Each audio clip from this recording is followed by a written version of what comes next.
I was not accepted like everybody else. Why? Because I was Ibrahimović.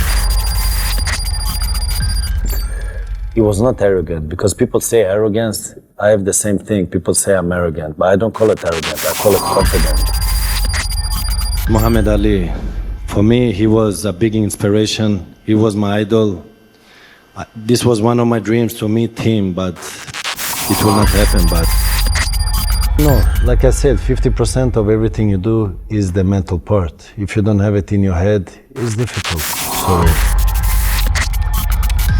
it's a shame that it lasted so short time only.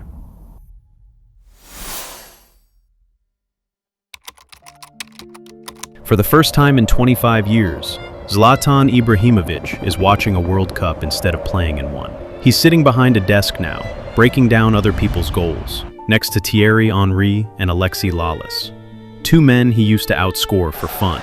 Somewhere off camera, a producer counts him in. On the monitor behind him, a stadium full of people are chanting a name that isn't his. This isn't a story about a man who got quieter with age. It's a story about a kid from one of Sweden's roughest streets who decided, somewhere around age 6, that quiet was never going to be an option. Rosengård, a neighborhood on the edge of Malmö, known, at the time, for two things: crime and not producing footballers who made it out. Born October 3rd, 1981, to Šefik, a Bosniak Muslim caretaker who'd fled the collapsing Yugoslavia, and Jurka, a Croatian Catholic cleaner.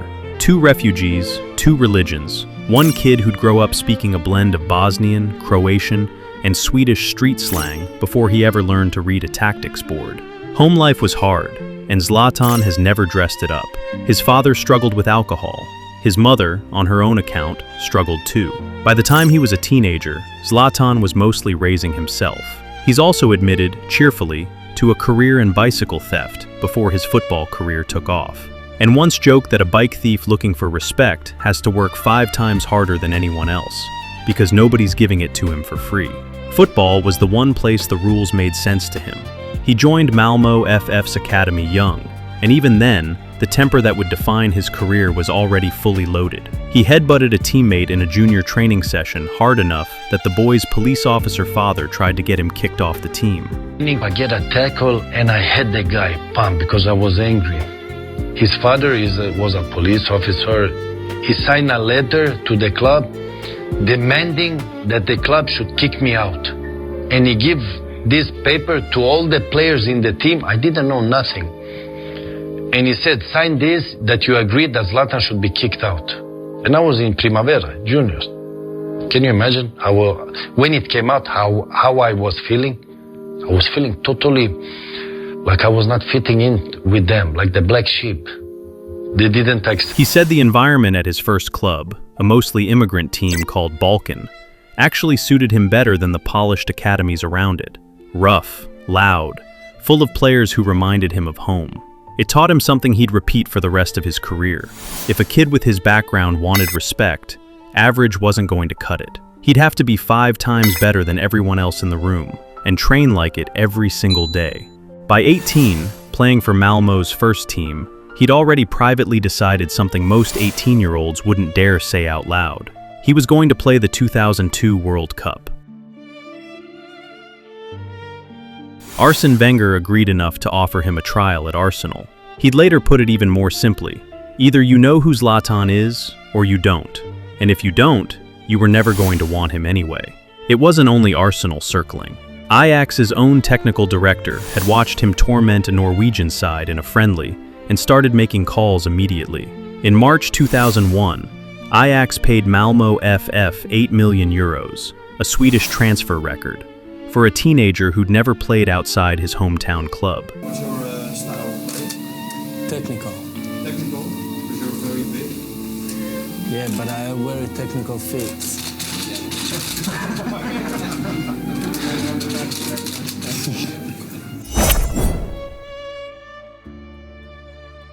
Ajax didn't hand him anything either. Under manager Co Adrianza, Zlatan barely played.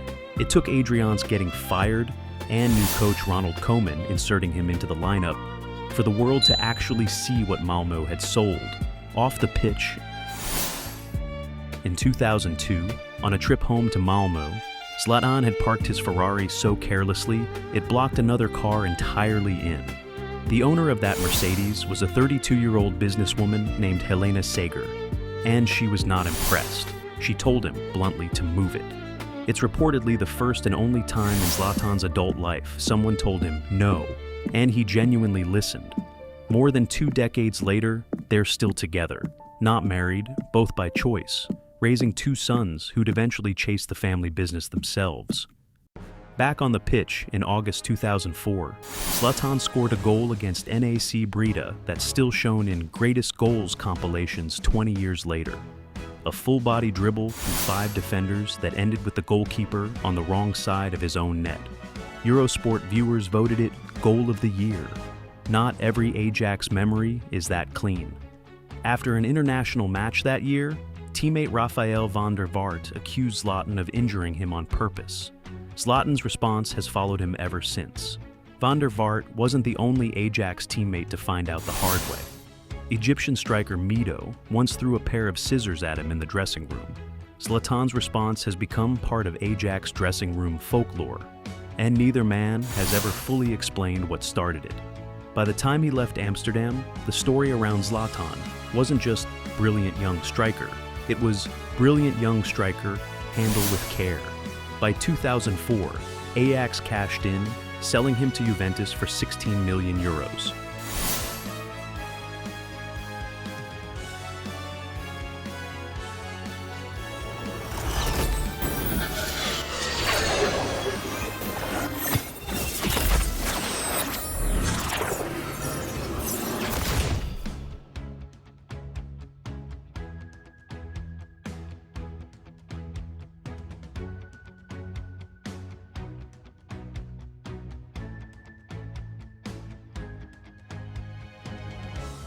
Everything was new for me. I mean, Juventus was like, wow, big club, big players, big coach, big history, Italian football, Serie A. Wow, that was when Serie A was on the top.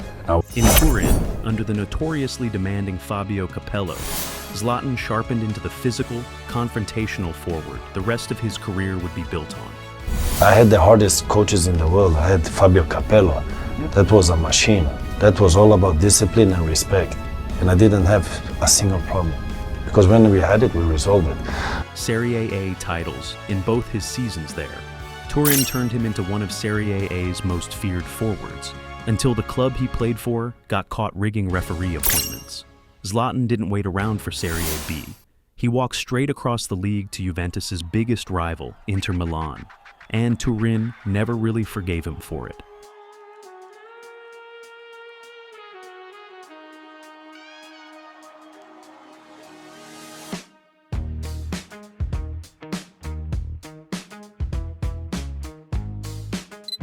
At Inter, everything clicked. 3 consecutive Serie A titles, 2006 through 2009, with Zlatan as the club's undisputed main character. 66 goals in 117 games, the best individual stretch of his career to that point.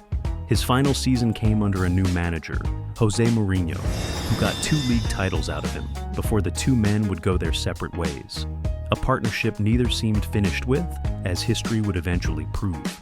His popularity in Italy, a country that had spent 2 years watching him torment them from Turin, completely turned around. It was during these Inter years that the family actually became a family. Son Maximilian arrived in September 2006. A second son, Vincent, followed in March 2008. Zlatan, notorious for calling himself a lion in every other sentence, has admitted the mask drops completely around his kids. The same man who once threatened to break a teammate's legs has also said, more than once, that he can't say no to either of his sons about almost anything.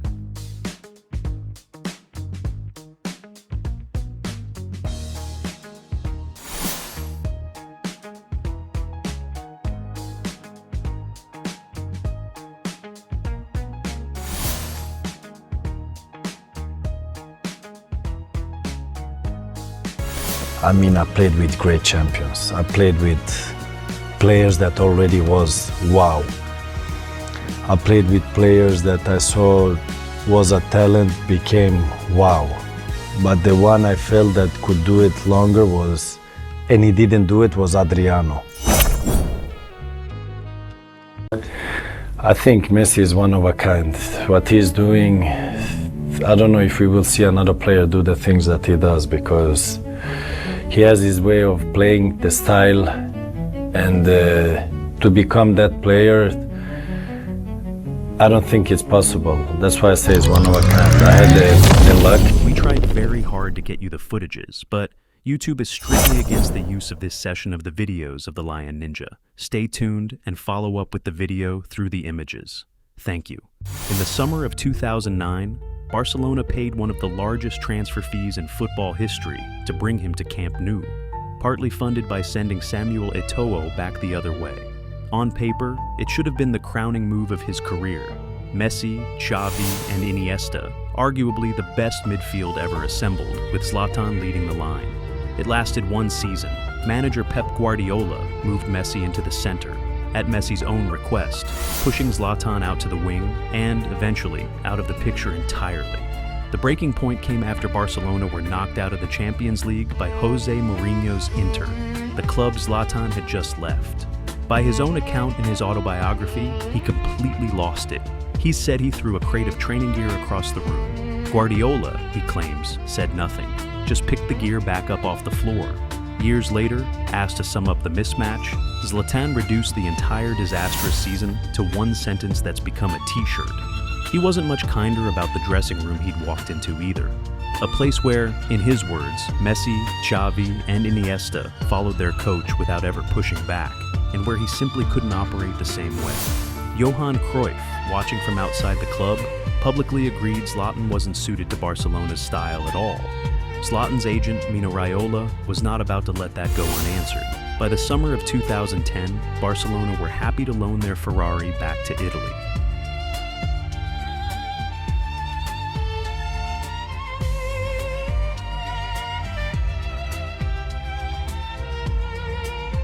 Guardiola, whatever happened, as a coach, he was fantastic.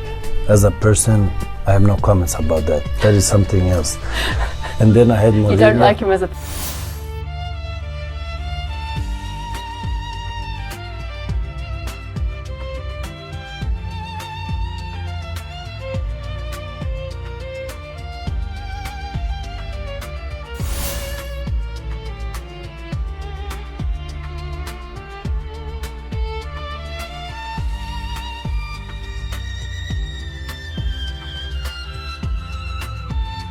Quick pause. If you're enjoying the chaos so far, this is what we do every week.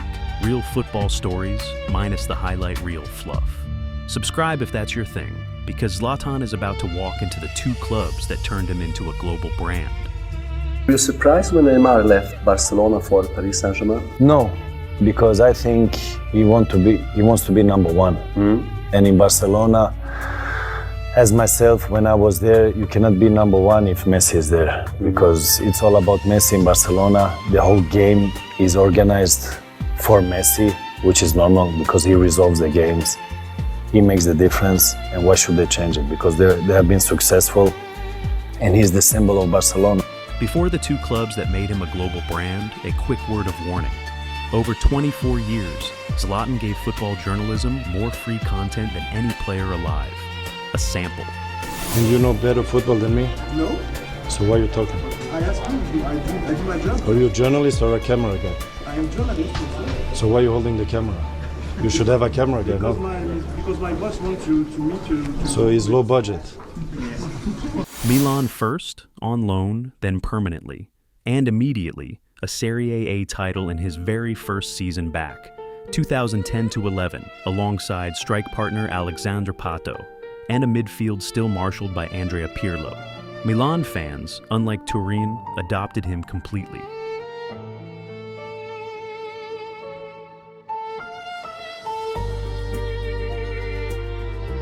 Then, in 2012, Paris Saint-Germain, freshly bought by Qatari investors with essentially unlimited ambition, made him the most expensive player in the club's history and the face of its entire project. Asked about apartment hunting in his new city, Zlatan wasn't worried. He backed the talk up. 4 consecutive League One titles. PSG's all-time leading scorer, a record that stood for years after he left. Teammates included David Beckham, whose Justin Bieber heavy dressing room playlist Zlatan publicly gleefully judged. Asked years in whether Parisians should be grateful for his tax bill, Zlatan flipped the question entirely. Not everything in the Paris years was noise and swagger. In 2014, Zlatan's brother died of leukemia. At that year's Swedish Sports Awards, the man who never runs out of one-liners stood on stage and dedicated his speech to him, and to two other athletes lost to cancer that year, with none of the usual bravado. On the pitch, the swagger never actually left.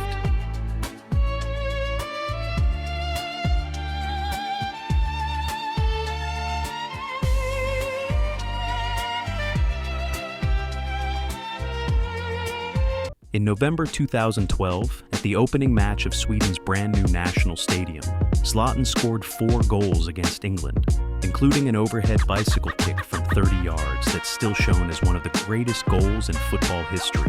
Asked to explain it afterward, he didn't bother trying.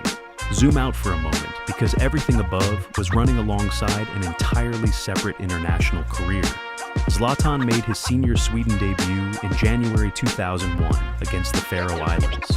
By the time he finally hung up the national shirt, he was the country's all-time leading scorer. He captained the side for most of that stretch, and never once treated representing a small Scandinavian nation of 10 million people as a small deal.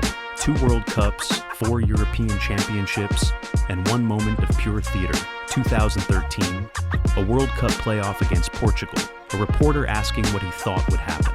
Zlatan didn't hedge. Sweden lost that tie 4-2 on aggregate. The quote outlived the result by about a decade. He retired from international football after a group stage exit at Euro 2016 at 34. What happened next is one of the strangest footnotes in Swedish sport. For the first time in over a decade, Sweden qualified for a World Cup and made a real run at it, their best finish since 1994. In the one major tournament, Zlatan didn't play a single minute of. He tried to come back for the 2022 World Cup qualifying playoff at 40, appearing as a late substitute in a loss to Poland that ended Sweden's chances. In 2023, at 41, the Federation brought him back one final time for 2 qualifiers he didn't even start. A farewell lap in yellow, mostly ceremonial, entirely on brand. 2016, 34 years old, a free agent, and Manchester United still wanted him enough to reunite him with Jose Mourinho. When Eric Cantona, United royalty himself, joked that Zlatan would be the Prince of Manchester, Zlatan wasn't having it. He scored on his competitive debut, then again, then kept going. 28 goals in his first season, an EFL Cup, and a Europa League title, fittingly, won at a stadium in Stockholm, Sweden. Then, April 2017, a Europa League quarterfinal against Anderlecht. Zlatan lands awkwardly going for a header in the dying seconds. His knee gives out, a torn ACL, and reportedly worse than that. Most 35-year-old strikers don't come back from that kind of damage. Zlatan posted a 3-word response. The surgery was performed by Dr. Freddie Fu, a Pittsburgh surgeon who's repaired roughly 6,000 torn ACLs over his career. Even he came away impressed. 7 months later, he came off the bench against Newcastle to a standing ovation.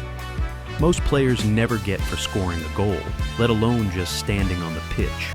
March 2018, Old Trafford behind him, Zlatan crossed an ocean to join LA Galaxy and announced his arrival with a full-page newspaper ad that needed exactly 6 words. He backed it up immediately, coming off the bench in his very first MLS match, a derby against LAFC, and scoring twice, including a 45-yard half volley that's arguably the single best MLS debut in the league's history. Afterward, he explained it the only way he knew how. It wasn't a one-off. 53 appearances, 53 goals, almost keeping pace 1 for 1. The 2018 MLS Newcomer of the Year award, and 2 All-Star selections in a league that had spent 2 decades trying to convince the rest of the world it mattered. For a lot of American fans discovering the sport that summer, Zlatan wasn't just a player, he was the pitch for the entire league. Back home, meanwhile, something was going badly wrong. In 2017, the the Swedish Football Association commissioned a statue of Zlatan for his hometown, 3 meters tall, unveiled in October 2019 outside Malmö FF's own stadium, the club that raised him.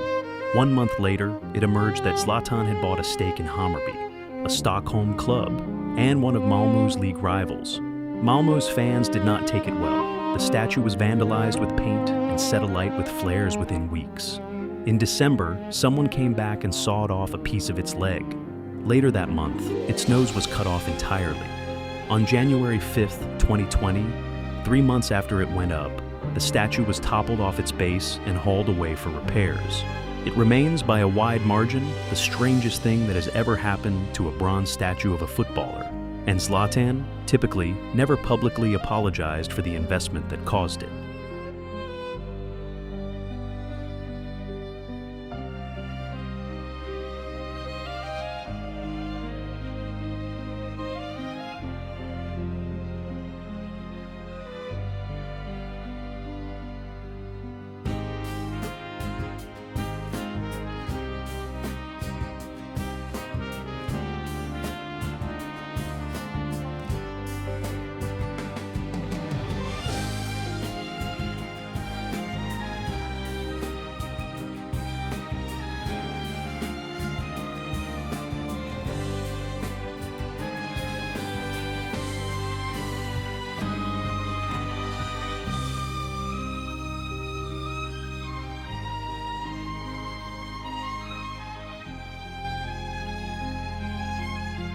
In January 2020, at 38 years old, with most strikers his age long retired, Zlatan went home to Milan for a second spell. Nobody seriously expected what happened next. He revived a club that had gone a decade without a title. Manager Stefano Pioli repeatedly credited him for transforming a young, unproven squad into champions. Not just with his legs, but with the standards he demanded from everyone around him. On February 7th, 2021, he scored his 500th career club goal. 11 days later, at 39, he had a heated on-pitch confrontation with former teammate Romelu Lukaku. Not his first training ground battle either. A 2010 Milan bust-up with defender Oguchi Onyewu had already become dressing room legend, the two players clashing heads and trading insults before being pulled apart. Both booked, Zlatan eventually sent off. In 2021-22, Milan won the Serie A title again. Zlatan was 40 years old, and he was already winning Scudetti with Juventus and Inter back before most of his Milan teammates could tie their own boots. Injuries finally caught up with him the following season. On June 4th, 2023, after Milan's final match, in front of over 70,000 fans, Zlatan announced his retirement, and somehow made even that funny. It had rained that morning, even fully in tears, in front of a stadium that loved him more than almost anywhere else he'd played. He couldn't resist ending the way he'd lived, with a joke and a threat wrapped into one goodbye.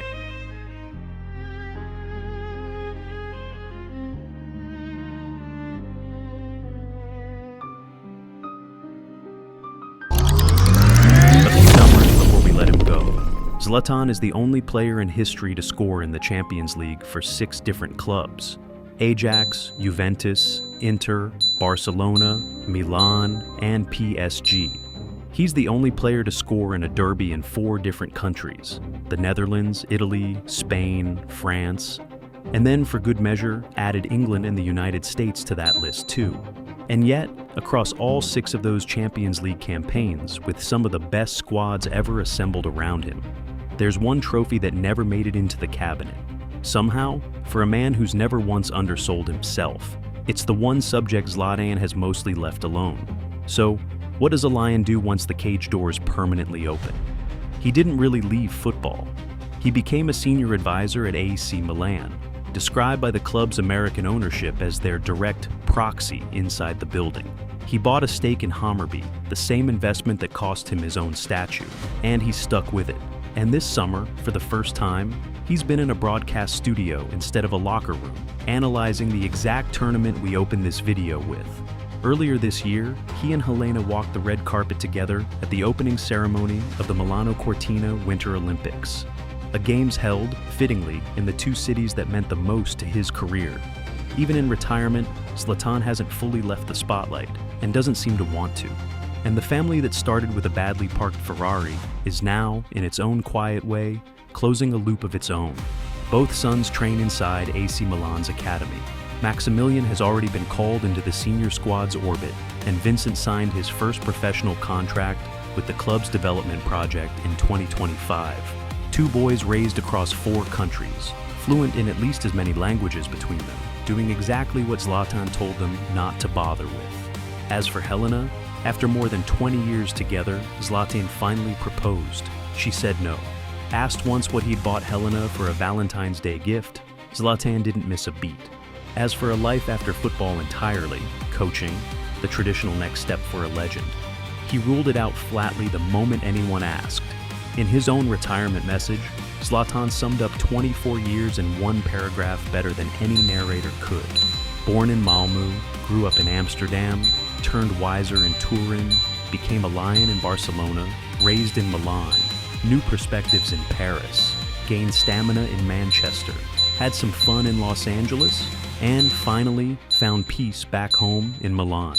If you want the story of the striker Zlatan recently said is getting close to Zlatan, the highest compliment the man has ever paid anyone, Roberto Carlos's rise is next.